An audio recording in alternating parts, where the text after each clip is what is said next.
అందరికీ నమస్కారం. సాయి కృష్ణ అదృశ్యం తర్వాత విజయవాడకి సంబంధించి చాలా విషయాలు అంటే విజయవాడలో ఇలాగే చాలా రకాల మర్డర్స్‌కి సంబంధించి మిస్టరీస్‌గా మిగిలిపోయిన చాలా కేసులు గూడా ఉన్నాయి.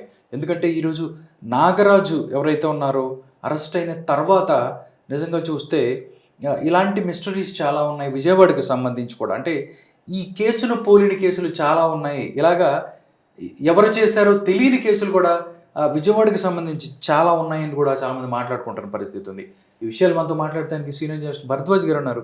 సార్‌తో మాట్లాడదాం, మరిన్ని విషయాలు తెలుసుకుందాం. నమస్కారం భరద్వాజ్ గారు. నమస్తే అండి. సార్, అంటే విజయవాడకి సంబంధించి చూస్తే మర్డర్ మిస్టరీస్ లైక్ అంటే అక్కడ చాలా రకాలైనటువంటి ఇలాంటి జరిగినాయి. అంటే లాకప్ డెత్‌లు అవ్వచ్చు, లేకపోతే ఇవి కూడా చాలా జరిగినాయి అని అంటుంటారు లాకప్ కదా సార్. డెత్తులు జరిగినాయి, బయట రోడ్ల మీద మర్డర్స్ జరిగినాయి, ప్రభుత్వ ప్రాయోజిత హత్యలు కూడా జరిగినాయి. జరిగినాయి. కూడా ఎవరు చంపారో తెలీదు, ఏంటో తెలీదు, ఏమీ తెలియదు. ఇప్పుడు నేతల క్రీస్తు భగవాన్ దాస్ అని ఒక ఆయన హ్మ్. ఆయన విజయవాడలో అందరికీ తెలుసు ఆ రోజుల్లో. హ్మ్. అంటే ఆయన ఒక క్రైస్తవ ఆస్తులకి సంబంధించినటువంటి దీనిలో ఉన్నాడు. అంటే హ్మ్. విజయవాడ నుంచి బ్రిటిష్ జమానా ముగిసిన తర్వాత వెళ్ళిపోతున్నటువంటి వాళ్ళు వాళ్ళ ప్రాపర్టీస్‌ని సీఎస్ఐ అనే పేరుతో ఒక చర్చి ఫ్లోట్ చేసి దాన్ని కస్టడీలో పెట్టారు. ఆ కమిటీలో ఉన్నాడీయన. ఆ ఆస్తులు కబ్జా చేయటానికి ఒక టీమ్ కొంతమంది పోలీసు అధికారులు, మరి కొంతమంది విజయవాడకు చెందినటువంటి ల్యాండ్ లార్డ్స్ అందరూ ఒక స్కీమ్ చేశారు. హ్మ్. అంటే లీజ్‌కి తీసుకొని దాన్నేదో వివిధ కార్యక్రమాలకు వాడుకోవాలనేది వాళ్ళ ప్రోగ్రామ్. అక్కడ ఈయనతో డిస్కషన్స్‌లో తేలలేదు. ఈయన కొంచెం ఇబ్బంది పెడుతున్నాడు. ఈయన్ని అడ్డు తొలగించుకోవాలనుకున్నారు వాళ్ళు. అనుకున్నారు. చాలా అంటే దానిలో పోలీసు వారి ఇన్వాల్వ్‌మెంట్ కూడా ఉండటం వలన హ్మ్. ఓరోసి థియేటర్ సెంటర్‌లో ఆయన్ని చంపారు. ఓరోసి థియేటర్‌లో టీ తాగడానికొచ్చాడాయన. నాకెలా తెలుసంటే నేనప్పుడే టీ తాగి కిందకి దిగుతున్నాను. హ్మ్. ఈయన అటునుంచి వస్తూ ఒక వెటకారపు మాట అన్నాడు. హ్మ్. అంటే అప్పుడే వరంగల్ డిక్లరేషన్ సభ జరిగింది. ఓహ్! తెలంగాణకి సంబంధించి. పీపుల్స్ వార్ ఆ! పార్టీ తరఫున జరిగిందది. హ్మ్. తెలంగాణ ఇవ్వాలి అనే ఉద్దేశంతో జయశంకర్ వీళ్ళందరూ పాల్గొన్నటువంటి సభ అది. హ్మ్. ఆ సభని నడిపించింది పీపుల్స్ వార్. ఆ టైంలో ఈ భగవాన్ దాస్ గారు సమైక్యాంధ్ర ప్రతిపాదిస్తూ పుస్తకాలు అచ్చువేసి అక్కడికి తీసుకొచ్చి పంచాడు. వరంగల్ వచ్చి విజయవాడ నుంచి. హ్మ్. ఈ మేము అప్పుడు పీపుల్స్ వార్‌తో ట్రావెల్ అయ్యి ఉండటం వలన ఏం వేర్పాటువాదులు ఏంటి ఇక్కడున్నారు అలాంటి వెటకారపు మాటేదో అన్నాడాయన. హ్మ్. అప్పుడు చూసా నేను. ఓహో! ఈయన వస్తున్నాడు పైకి అని. హ్మ్. చూసి నేను టీ తాగి వస్తున్నానండి అన్నాను. నేను టీ తాగడానికి వెడుతున్నాను అన్నాడాయన. హ్మ్. మేము కిందకి వస్తూ ఉండగా పోలీసు వారు ఆ ఏరియాలో ఎవరిని నిలబడనివ్వట్లేదు. హ్మ్. వెళ్ళిపో, వెళ్ళిపో అని పంపించేస్తున్నారు. ఏంటి వీళ్ళు ఇంత కాన్షియస్‌గా పంపించేస్తున్నారు. ఎవరైనా వీఐపీ ఎవరైనా వస్తున్నాడేమో ఈశ్వర్ మహల్ వైపు అనుకున్నాను నేను. అనుకుని మేము క్రాస్ చేసి మనోహర హోటల్ అని ఉండేది. ఇప్పుడు లేదది. హ్మ్. ఆ హోటల్ వైపు వెళ్ళిపోతున్నాం. నేను ఇంకో ఫ్రెండు ఆ సెంటర్‌లో నిలబడి ఏదో మాట్లాడుకుంటున్నాం. ఇక్కడ కలకలం. హ్మ్. ఏం జరిగిందని వెనక్కి పరిగెట్టుకొస్తే భగవాన్ దాస్ చచ్చిపోయి ఉన్నాడు రోడ్డు మీద. అబ్బా! జస్ట్ అప్పుడే మీరు మాట్లాడి ఆయన పైకొచ్చాడు ఒక అంటారా? ఒక 20 నిమిషాలు మాక్సిమం. హ్మ్. 20 మినిట్స్ ఆల్రెడీ అక్కడ ఉండుంటారు. పోలీసు వారు ఆ మర్డర్ జరగటానికి, వాళ్ళు వెళ్ళిపోవటానికి వెసులుబాటు కల్పిస్తూ ఆ సెంటర్‌లో ఎవరిని నిలబడనివ్వలేదు. హ్మ్. ఎవరిని నిలబడనివ్వకుండా వాళ్ళు కూడా తప్పుకున్నారు సీన్‌లో నుంచి. మర్డర్ జరిగిపోయింది. చేసిన వాళ్ళు సైకిళ్ళేసుకొని పారిపోయారు. ఈ రోజుకి ఆ కేసులో ఎవరికీ శిక్షలు పడలేదు. ఎవరు చేశారో తెలీదు. తెలీదు. అది అదొకటి. డెఫినిట్‌గా గవర్నమెంట్ స్పాన్సర్డ్ మర్డరే. అంటే ఎవరండి అప్పుడు అప్పుడు ముఖ్యమంత్రి? నాయక్ ఉన్నాడు. ముఖ్యమంత్రి. అప్పుడు చంద్రబాబే. చంద్రబాబు గారే. కాబట్టి అంటే నాయక్ గారి పాత్ర కూడా ఉందని మర్నాడు పేపర్లలో కొన్ని అనుమానాలు వ్యక్తమైనాయి. 'జీటీ నాయకా'? డిటి నాయక్ గారు. 'జీటీ నాయకా'? హ్మ్. అలాగే ఇంకా కొంతమంది విజయవాడలో ల్యాండ్ లార్డ్స్ హ్మ్. పేర్లు కూడా బలంగా వినిపించినాయి. హ్మ్. అంటే వీళ్ళందరికీ అందులో సంబంధం ఉంది అని భగవాన్ దాస్ మర్డర్ నేపథ్యంలో ఒక కరపత్రం వచ్చింది బయటకి. చాలా సెన్సేషనల్ కరపత్రం అది. హ్మ్. అది పేపర్ వాళ్ళు క్యారీ చేశారు. కొన్ని పేపర్‌లో యాజ్ ఇట్ ఈజ్‌గా కరపత్రాన్ని అచ్చువేశారు. హ్మ్. అంటే ఇలా ఒక అభిప్రాయం ప్రచారంలో ఉంది అని చెప్పడం కోసం ఆ కరపత్రాన్ని అచ్చువేశారు. అది పరిస్థితి. అంచేత అదొక sponsored murder. Even Vangaveeti Mohan Rangarao గారిది కూడా స్పాన్సర్డ్ మర్డరే. మరి స్టేట్ స్పాన్సర్డ్ మర్డర్. ఆయన రోడ్డు మీద నిరాహార దీక్ష చేస్తుంటే, హ్మ్. ఆ రోజు హత్య జరిగే రోజున ఎలాగైతే భగవాన్ దాస్ మర్డర్ జరగటానికి ముందు హ్మ్. పోలీసులు అక్కడంతా ఖాళీ చేయించారో, సేమ్ అదే సీన్ జరిగిందా? సేమ్ రంగా మర్డర్ జరగటానికి ముందు కూడా పోలీసు వారు బందర్ రోడ్డు మొత్తం క్లీన్ చేశారు. అంటే ఒక ఆపరేషన్ చేయాలనుకున్నప్పుడు ఆ బాడీలో ఏదన్నా ఇదుంటే హెయిర్ ఉంటే డాక్టర్లు అది రిమూవ్ చేసిన తర్వాతే ఆపరేషన్ చేస్తారు. ఇది గూడా అలాంటిదే. ఇది కూడా అలాంటిదే. ఆ పద్ధతిలోనే బందర్ రోడ్డు మీద ఎవరిని నిలబడకుండా గెంటేసి, జనరల్‌గా సెకండ్ షోలు చూసొచ్చేవాళ్ళు, తర్వాత కొంతమంది ఆ బస్ స్టాండ్ దగ్గర టీ తాగి, లీలామహల్ దగ్గర టిఫిన్ చేసి వెనక్కి నడుచుకుంటూ వచ్చేవాళ్ళు. హ్మ్. వీళ్ళెవరిని కూడా ఈ రోడ్‌లో రానివ్వలేదు. అటెళ్ళిపోమన్నారు. రైల్ రూట్‌లో. 5వ నంబర్ రూట్‌లో వెళ్ళిపోమని చెప్పి డైవర్షన్ చేసేసి, ఈ రోడ్డు ఖాళీ చేశారు. ఈ వెసులుబాటులో వాళ్ళు ఎర్లీ మార్నింగ్ వచ్చేసి, అయ్యప్ప కాస్ట్యూమ్స్‌లో బస్సులో వచ్చేసి కార్యక్రమం చేసుకొని ఎళ్లారు. మర్డర్ చేసి వెళ్ళిపోయారు. ఈ రోజుకి ఎవరు చేశారో తెలీదు. అంటే వాళ్ళెవరో తెలీదు ఎవరు చేశారో. హ్మ్. కానీ ఆ కేసు మాత్రం దేవినేని నెహ్రూ గారి మీద పెట్టారు. పడింది. పెట్టి క్లోజ్ చేశారు. ఆయనకి తెలీదు. మర్డర్ జరిగే అవకాశం ఉందని తెలుసు తప్ప, ఎవడు చంపుతాడో ఏంటి ఆ అని. స్పాట్‌లో జరుగుతోంది, ఆ రోజు జరుగుతోందనే విషయం ఆయనకి తెలీదు. హ్మ్. ఆయన ఇంట్లో పడుకొని ఉన్నాడు. ఆయనకి ఎవరో ఇన్ఫార్మ్ చేశారు. మర్డర్ జరిగింది. నువ్వు వెళ్ళిపో ఇక్కడి నుంచి. హ్మ్. ఆయన్ని వేరే చోట ఎక్కడో దాచి, మానికొండ దగ్గర దాచారు. హ్మ్. దాచి కర్ఫ్యూలో ఆయన్ని హైదరాబాద్ తరలించారు. తరలించి ఇక్కడ నాంపల్లి కోర్టులో సరెండర్ చేసి ముషీరాబాద్ జైల్లో పడేశారు. హ్మ్. ఇది జరిగిన స్కీమ్. హ్మ్. అది కూడా గవర్నమెంట్ స్పాన్సర్డ్ మర్డరే.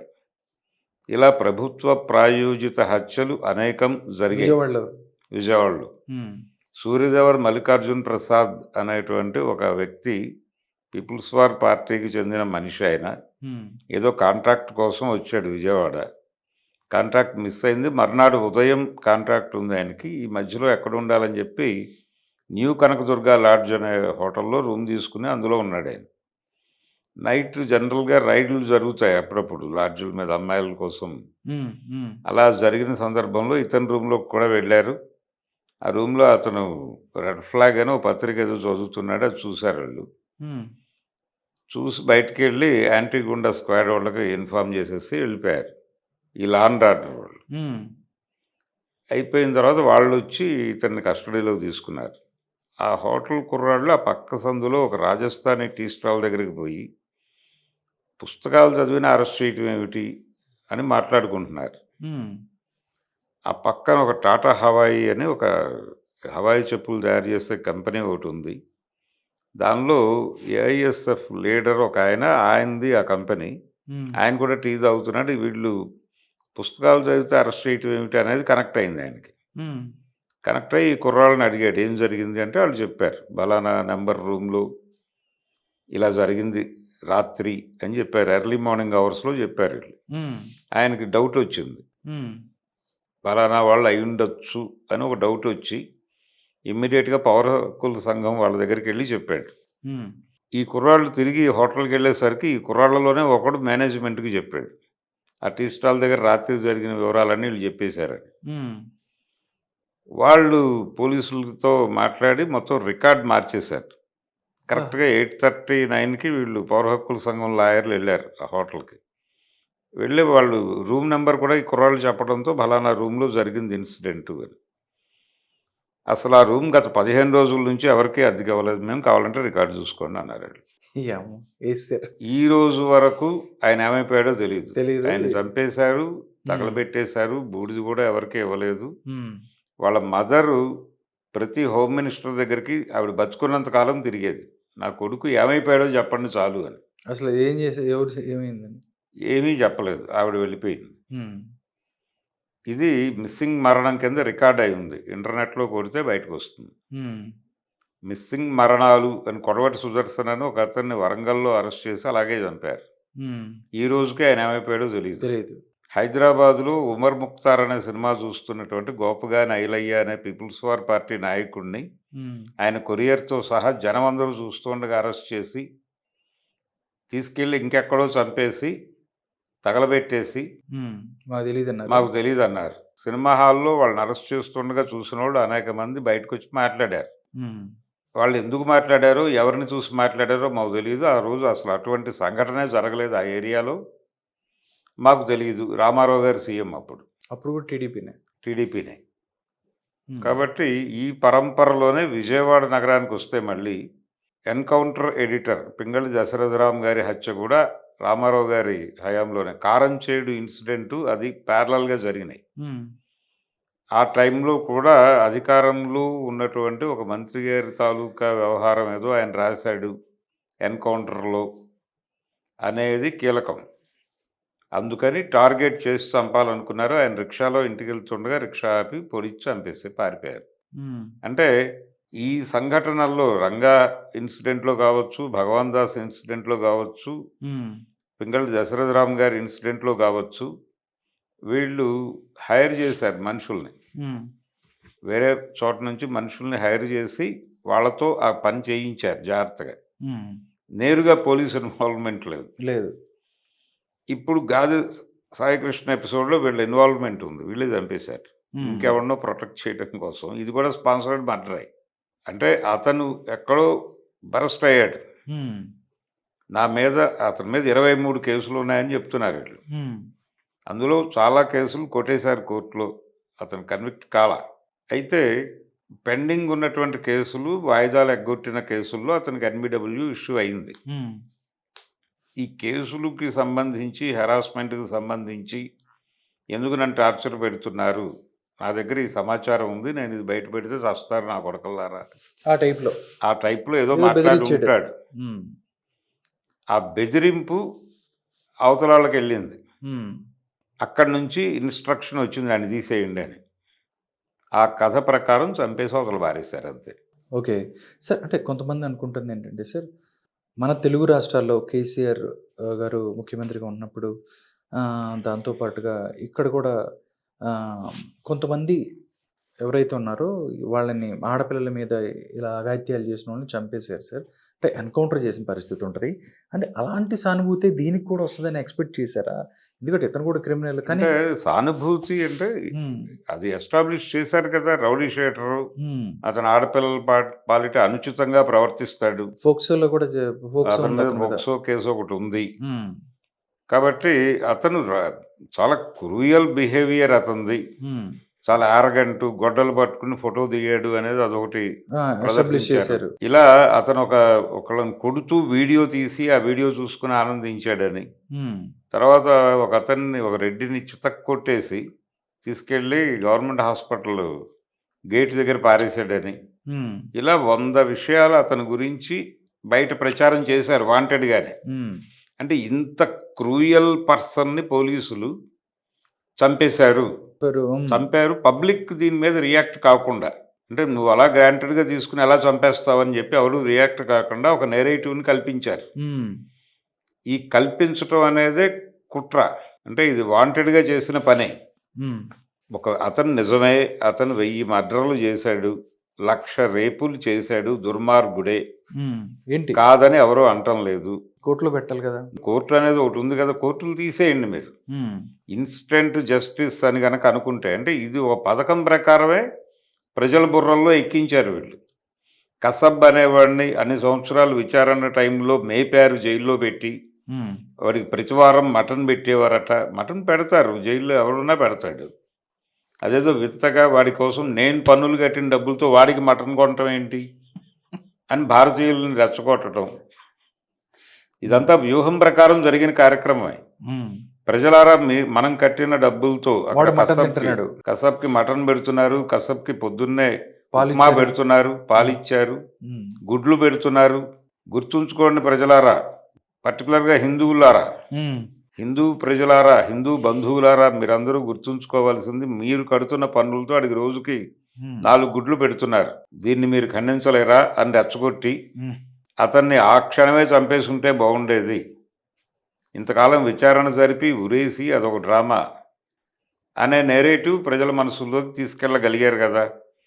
అదే స ఫార్ములా ఇక్కడ కూడా జరిగింది. హ్మ్. ఒక రౌడీ షీటర్‌ని చంపితే ఇంత గగ్గోలు పెట్టాలా? ఇంత అవసరమా? అని ఉప ముఖ్యమంత్రి రాజ్యాంగం మీద ప్రమాణం చేసి పదవిలోకొచ్చిన ఉప ముఖ్యమంత్రి గారు వ్యాఖ్యానించడం కరెక్టా? హ్మ్. అని ఎవరు మాట్లాడలా. ఆయన మాట్లాడాల్సిందేమిటి? అతను 100 నేరాలు చేసుండొచ్చండి. మీరు కోర్ట్‌లో పెట్టాలి గదా! పైగా అతన్ని మీరు పట్టుకుంది ఎన్‌బీడబ్ల్యూ ఎగ్జిక్యూట్ చేయటం కోసం. నేరం చేస్తూ ఉండగా పట్టుకోలా. హ్మ్. నేరం చేస్తూ ఉండగా పట్టుకొని కొట్టారంటే దానికొక అర్థం ఉంది కనీసం. హ్మ్. కోర్టు వారిచ్చిన వారెంట్‌ని ఎగ్జిక్యూట్ చేయటానికి మీరు మనిషిని పట్టుకొచ్చి కోర్ట్‌లో పెట్టకుండా కొట్టి చంపేయటం ఏమిటి? 100 అనుమానాలొస్తాయి గదా! ఆ పని చేస్తే. ఓకే. అందుకని చట్టాన్ని ఉల్లంఘించి వాళ్ళు ఇష్టం వచ్చినట్టు బిహేవ్ చేశారు. హ్మ్. దీని గురించి ముఖ్యమంత్రి గారు మాట్లాడల. అంటే ఆయన కొంచెం సెన్సిబుల్‌గా ఇలా హై హ్యాండెడ్‌గా బిహేవ్ చేస్తే ప్రజల్లోకి ఏ సిగ్నల్స్ ఎళ్తాయో మీకు అర్థమవుతోందా? అని చెప్పి అన్నాడు. అని అరెస్ట్ చేయండి, కేసు పెట్టండి అని ఆయన హడావిడి పడ్డాడు గానీ, పవన్ కళ్యాణ్ ఎందుకు గ్రాంటెడ్‌గా తీసుకుంటున్నాడు? పైగా ముఖ్యమంత్రి గారు అలా అనటం అదేదో ప్రభుత్వ బలహీనతను తెలియజేసినట్టుగా ఫీలయ్యాడాయన. హ్మ్. ఫీలయ్యి నేను ఈసారి ఎవడన్నా ఎక్కువ మాట్లాడితే ముఖ్యమంత్రి గారికి కూడా చెప్పను. డైరెక్ట్ ప్రజలతో మాట్లాడతాను. డైరెక్ట్‌గా ప్రజలతో అంటే నేనే చూసుకుంటానని అర్థం గదా! హ్మ్. అంటే ఈయనకేమన్నా ప్రైవేట్ ఆర్మీ ఉందా వెనకాల? ఇతని గురించి ఏదైనా చేస్తే వాళ్ళు రంగంలోకి దిగి కొడతారా? ఆ చరిత్ర గూడా ఉంది పవన్ కళ్యాణ్‌కి. హ్మ్. ఆయన గతంలో శ్రీరెడ్డి గారు, అలాగే కత్తి మహేష్ తీవ్రంగా విమర్శిస్తున్న రోజుల్లో ఈయన పొలిటికల్ ఎంట్రీ ఇచ్చిన కొత్తలో, హ్మ్. వాళ్ళ మీద పర్సనల్ లెవెల్‌లో దాడులు చేయటానికి కూడా ప్రయత్నాలు జరిగినాయి. ఒక చోట ప్రసాద్ ఐమాక్స్ దగ్గర దాడి జరిగింది హ్మ్. ఆయన మీద. నేనే ప్రత్యక్ష సాక్షిని. కత్తి మహేష్ మీదండి? కాబట్టి ఆ లెవెల్‌లో ఫ్యాన్స్ రియాక్ట్ అయ్యేవారు. పవన్ హ్మ్. కళ్యాణ్ మీద ఎవరన్నా మాట్లాడితే వాళ్ళ మీద దాడులు జరిగేవి. హ్మ్. ఆ రోజుల్లో. ఇప్పుడు గాదు. హ్మ్. ఆ ఫ్యాన్స్ అందరూ ఎక్కడికెళ్ళిపోయారో, ఏమైపోయారో తెలీదిప్పుడు. డైల్యూట్ అయింది విషయం. హ్మ్. తన అభిమానులు డైల్యూట్ అయ్యారు అనే విషయం ఆయనకే అర్థమవుతోంది. అర్థమయింది. గతంలో మననెవరైనా తిడితే మన ఫ్యాన్స్ ఊరుకునేవాళ్ళు కాదు. చింపి అవతల పారేసేవాళ్ళు. ఇప్పుడు ఎవరు ఏం మాట్లాడట్లేదేంటి వైసీపీ వాళ్ళు నన్ను ఇన్ని మాటలు మాట్లాడుతున్నా, పేరుని నాని నన్ను నోటికొచ్చినట్టు రోజువారీ తిట్టినా, లేకపోతే అంబటి రాంబాబు గంటకోసారి తిట్టినా ఎవరు రియాక్ట్ కావట్లేదంటే, ఆ రోజుల్లో అద్భుతంగా రియాక్ట్ అయ్యేవాళ్ళు. హ్మ్. అంటే ఒక మహిళా అభిమాని, పవన్ కళ్యాణ్ గారి మహిళా అభిమాని తన ఇంట్లో కుక్కని కట్టేసి, "ఏమే కత్తి మహేషు నీకు బుద్ధి లేదా?" అని కాలుతో తన్నుతూ మాట్లాడిన వీడియో తీసి ఫేస్‌బుక్‌లో పెట్టారు. హ్మ్. ఆ లెవెల్ రియాక్షన్స్ కనిపించేవి ఆ రోజున. ఇప్పుడు కనిపించట్ల. హ్మ్. దాంతో ఈయనకి ఏమైపోయారు మన అభిమానులనేది ఓ చిరాకు. టీవీ డిస్కషన్స్‌లోకొచ్చి వాళ్ళిద్దరిని చెడదిట్టేవాళ్ళు హ్మ్. పవన్ ఫ్యాన్స్. హ్మ్. ఆయన తన కార్యకర్తలని రెచ్చగొట్టాడు. నేనే మాట్లాడుకోవాలా నా మీద జరిగిన దాడి గురించి? మీరెవరు స్పందించరా? ఎంపీలున్నారు, ఎమ్మెల్యేలున్నారు ఎవరు మాట్లాడరా? మీకు పదవులు కావాలి అంతేనా? అన్నాడు. అన్న మరుక్షణం రంగంలోకి దిగారు. తూర్పుగోదావరి, కాకినాడ హ్మ్. నానాజీ గారు. పంతం నానాజీ. దిగి "ఒరేయ్ జగన్ నీకు దమ్ముంటే కాకినాడ నుంచి పోటీ చేసి గెలువు" అని కొడాలి నాని మించిన భాష మాట్లాడాడాయన. హ్మ్. అంటే మీరు చెప్పాలే గాని ఏ లెవెల్‌కైనా వెళ్లి మాట్లాడగల సత్తా ఉంది మాకని తెలియజేయటం ఆయన ఉద్దేశం గావచ్చు. హ్మ్.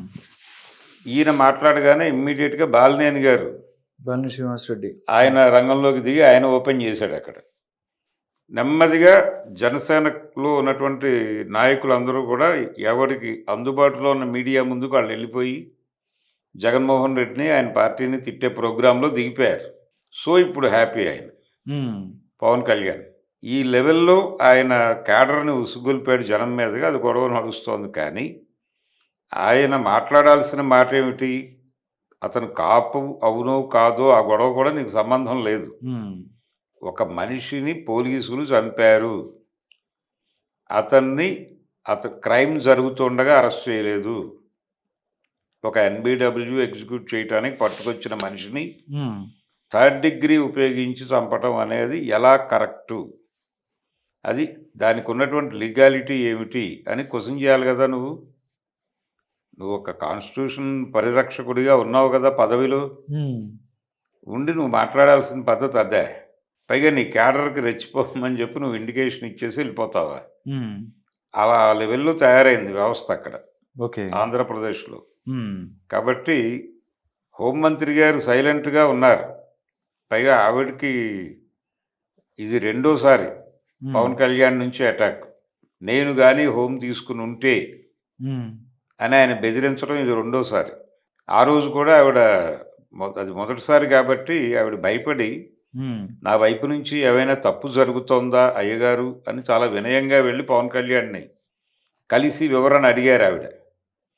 ఇప్పుడు ఆవిడకి తెలుసు ఎందుకు మాట్లాడుతున్నాడు అని. ఆయన చాలా క్లియర్‌గా ఢిల్లీ వెళ్ళిపోతున్నాను నేను. కేంద్ర కేబినెట్ ఎక్స్‌పాన్షన్‌లో నేను ఢిల్లీ వెళ్ళిపోయే ఛాన్సెస్ ఉన్నాయి. ఆయన జాతీయ సమగ్రత గురించి తప్ప ఇంకేం మాట్లాడట్లేదు. అదొకటే ఇష్యూ. హ్మ్. ఆయన ఉపన్యాసాలు విన్నవాళ్ళు భారతదేశంలో ఏదో జాతి పోరాటాలు జరుగుతున్నాయి భయంకరంగా అని భ్రమపడే అవకాశం ఉంది. ఆయన బయట ఏమీ జరగట్లేదు. ఆయన ప్రపంచాన్ని భ్రమల్లో ముంచడానికి ట్రై చేస్తున్నాడు పవన్ కళ్యాణ్. ఆయన చాలా ప్రమాదకరమైన నాయకుడు. ఓకే. సో, ఆయనకి ఈ వివరాలేవి తెలీదు. విజయవాడలో జరిగిన హత్యల చరిత్ర తెలీదు. వీళ్ళు ఏ హత్య ఎవరు ప్రాయోజకుడో తెలీదు. ఎవరి ప్రాయోజితమో తెలీదు. హ్మ్. ఏమీ తెలియకుండా ఆయన కనీసం ఇది గవర్నమెంట్ స్పాన్సర్డ్ మర్డర్ అనే ఇది కూడా లేదు. ఆ స్పృహ లేదు ఆయనకి. లేకుండా ఆయన ధోరణిలో ఆయన మాట్లాడేస్తాడు. చంద్రబాబు గారికి జ్ఞానం ఉంది. దీన్ని ఎక్కువ కెలికితే డిస్టర్బ్ అవుతుంది వ్యవహారం అని ఆయన క్రైసిస్ మేనేజ్ చేయటానికి శతవిధాలా ప్రయత్నం చేశాడు. హోంమంత్రి గారు సైలెంట్‌గా ఉన్నారు. అంటే ఆవిడకి ఎటు అడుగు వేస్తే ఏ ఏమవుతది? కత్తి దిగుతుందో అనే భయమేసి కంట్రోల్‌లో ఉందావిడ. కంట్రోల్‌లో ఉన్నారు. చంద్రబాబు గారు సింగపూర్‌లో ఉన్నాడు ఆ టైంలో. హ్మ్. వారొచ్చిన తర్వాత క్రైసిస్ మేనేజ్‌మెంట్ చేశాడు. ఆవిడని పిలిచి న్యాయం జరిగిందని చెప్పించాడు. ఓకే. హ్మ్. ఇలా విజయవాడలో విజయవాడకు ఒక చరిత్రుంది. హ్మ్. ఆ చరిత్రలో ఇలాంటి గందరగోళాలు చాలా ఉన్నాయి. జరిగిన హత్యలకి కోర్టులో సాక్ష్యాలు చెప్పకుండా రాజీ కుదిర్చి కేసులు కొట్టేసిన చరిత్ర కూడా ఉంది విజయవాడకి. వంగవీటి రాధ హత్య కేసులో ఎవరికీ సీరియస్‌గా శిక్షలు పడలేదు. అలాగే వంగవీటి రంగా హత్య కేసులో దేవినేని గాంధీ హత్య కేసులో కూడా ఎవరికీ శిక్షలు పడలేదు. అంటే రాజీ జరిగేది. కర్నాట రామ్మోహన్ రావు గారి చేతుల మీదుగా నడిచేది ఆ మొత్తం. డ్రామా. హ్మ్. ఆయన ఎందుకు అనవసరంగా శిక్షలేయించుకోవటం, కేసులు కొట్టించేసుకొని బయటుంటే తర్వాత కొట్టుకోవడానికి కన్వీనియంట్‌గా ఉంటుంది కదా! అన్న ధోరణిలో రాజీ చేసేవాడు. రాజీ చేసి వాళ్ళు వీళ్ళని చంపిన మురళి మర్డర్ కేసులో కూడా ఏ విట్‌నెసు లేదక్కడ. హ్మ్. ఎవరు వెళ్లి సాక్ష్యాలు చెప్పిన చరిత్ర లేదు. ఎవరికీ శిక్షలు పడలేదు. ఆ కేసులో నేరుగా రంగా గారు ఉన్నాడు. హ్మ్. ఉన్నప్పటికీ ఏమీ లేదు. అక్కడ ఏం జరగలేదు. కాబట్టి ఇలాంటి మ్యానిప్యులేషన్ పాలిటిక్స్ మర్డర్ చేసేసి కోర్టులో కొట్టించేసుకున్న చరిత్రలు విజాటిగున్నాయి. విజయవాడకుంది. ఎవరైతే నాగరాజు ఒకవేళ మేము తీసుకొచ్చి ఏదైతే వాడికి ఇవ్వాలనుకున్నామో సర్వ్ చేసామో, తర్వాత అతను ఎటు ఎళ్ళిపోయాడో తెలీదు అని తప్పించుకునే అవకాశం ఈ కేసులో ఏదన్నా ఉందా? డెఫినెట్‌గా ఉంది. ఉంది గదా! ఉంది. నాకు మేము అతనికి ఇచ్చాము. ఏమీ కాదు. తీసుకొచ్చి మేము ఇచ్చాము. తర్వాత మా అతను ఎళ్ళాడు మాకేం తెలుసు అని చెప్పే అతను అవకాశం మమ్మల్ని కొట్టి పారిపోయాడని కూడా చెప్పగలరు. చెప్ప లేదు బెదిరించి పారిపోయాడననే చెప్తాడు. హ్మ్. మేము అతని గురించి వెతుకుతున్నాం దొరకలేదు. హ్మ్. ఫైనల్‌గా హ్మ్.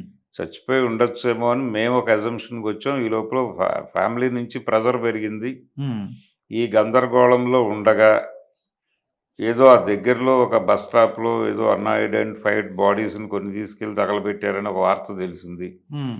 మేబీ దానిలో ఇతనున్నాడేమో అని అనుకుంటున్నాం మాకేం తెలుసు అంటే అయిపోద్ది. అన్న ధోరణిలో కూడా చెప్పగలడు. చెప్పించగలరు. హ్మ్. లేదు నేనే చేశాను ఏదో అన్నాడు ఆ రోజు స్టేషన్‌లో. హ్మ్. మేము మర్నాడు కోర్ట్‌కి తీసుకెళ్ళి అప్పజెప్దాం అనుకుంటున్న టైంలో రికార్డ్ రాస్తూ ఉండగా అతను రెచ్చిపోయి మాట్లాడాడు. హ్మ్. దాంతో నాకు కోపమొచ్చి 4 దెబ్బలు కొట్టాను. తగలకూడని చోట తగిలింది. చనిపోయాడు. చనిపోయాడు. ఏం చేయాలనే గందరగోళంలో ఉండగా ఏవో 2, 3 మిస్టేక్స్ జరిగినాయి. నేను అడ్మిట్ చేస్తున్నాను అని కూడా చెప్పొచ్చు. ఇలా 100 రకాలుగా ఈ కథని నడిపి ఏం చేసినప్పటికీ అతను రిమాండ్‌కెళ్ళక తప్పదు. హ్మ్. బెయిల్ తీసుకుంటాడు. బయటకొస్తాడు. ఏదో వ్యాపారం చేసుకుంటాడు. కేసు ట్రయల్‌కొచ్చేదెప్పుడో ఎవరికీ తెలీదు. ట్రయల్‌కొచ్చినప్పుడు విట్‌నెసెస్‌ని మేనేజ్ చేసుకుంటారు. అయిపోతుంది. కేసు అంతే. కొట్టేస్తారు. బయటకొచ్చేస్తాడు. ఇది ఫర్దర్‌గా జరగబోయే ప్రోగ్రామ్. ఓకే.